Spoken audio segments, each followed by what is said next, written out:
Okay, so now I've turned the proper wind setting on, so hopefully this sounds better than before.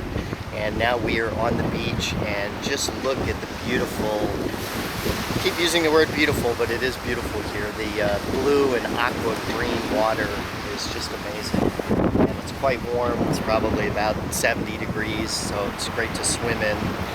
So anyhow, finishing my vlog about the Dominican Republic and about Santo Domingo, we spent the first 4 or 5 days in Santo Domingo at the Intercontinental there, checking it out. Had an amazing suite. Again, elsewhere on my YouTube channel, you can see a full tour of the suite. And just spent time exploring the city, had a lot of fun. Spent one day on a day trip that we were originally going to go to something called Sona Island, which is an island off the coast.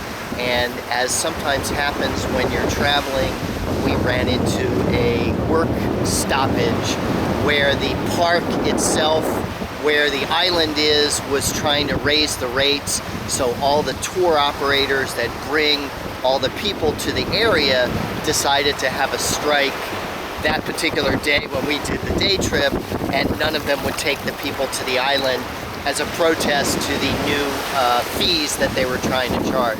And it was, you know, it was going from like $3 to $5 or something like that.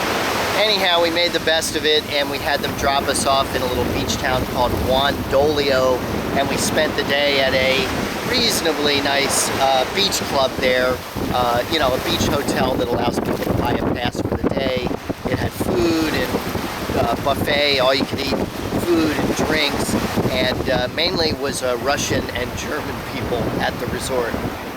So the other day in Santo Domingo, we went on a really fascinating tour of the city and the colonial area. And in case you don't know, the Dominican Republic is a country that shares the island of Hispaniola with the other country of Haiti.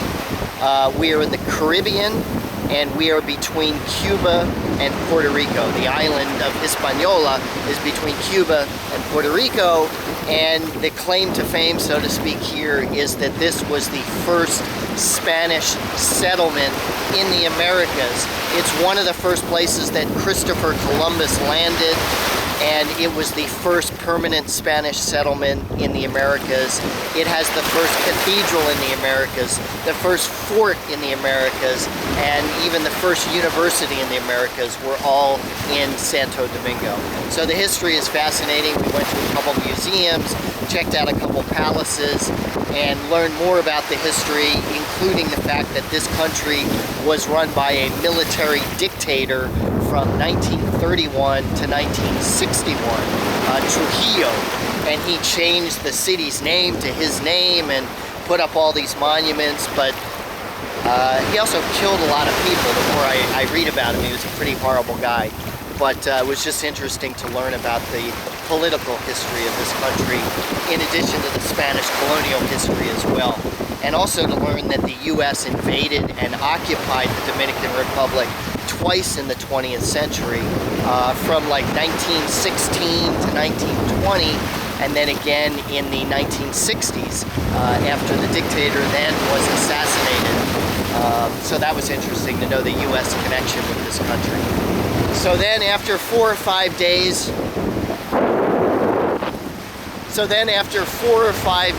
in Santo Domingo, we took an Uber that was $125. We took an Uber to here, which is Punta Cana, which is the total resort area. We have luxury resorts, all kinds of hotels and things like that. There's a Club Med here, there's a Hard Rock Hotel, and we've spent, sadly, only one night here at this place, which is called Vista Sol Punta Cana.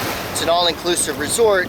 They gave us a nice junior suite in the VIP gold area so we get access to this private beach, and we get access to different restaurants and things like that than the regular guests. So it's been a cool little experience here as well.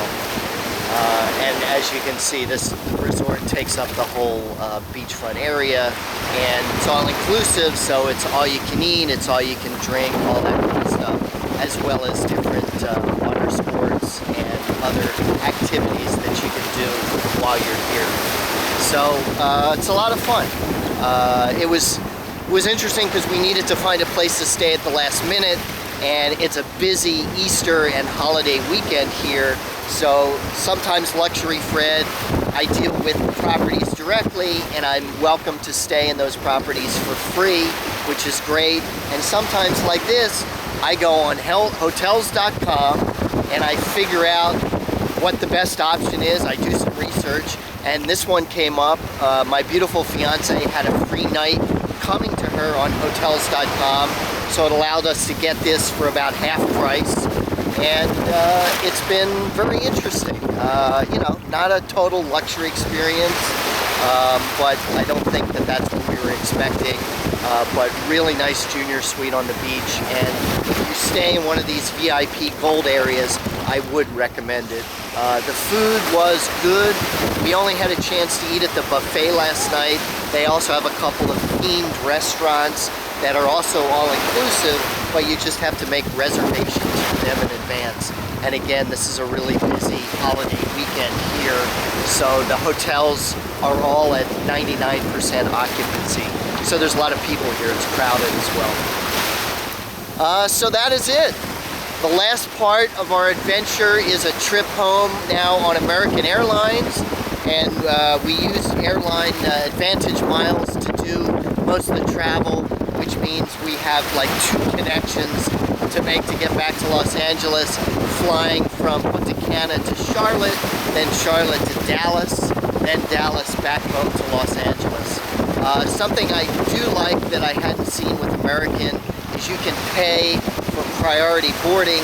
So on each trip it was about $40, $45, and that lets you board in group number 4, the last group of priority, so you know that you get overhead bin space and things like that, even though we're sitting in economy class. But overall, the American flights left on time.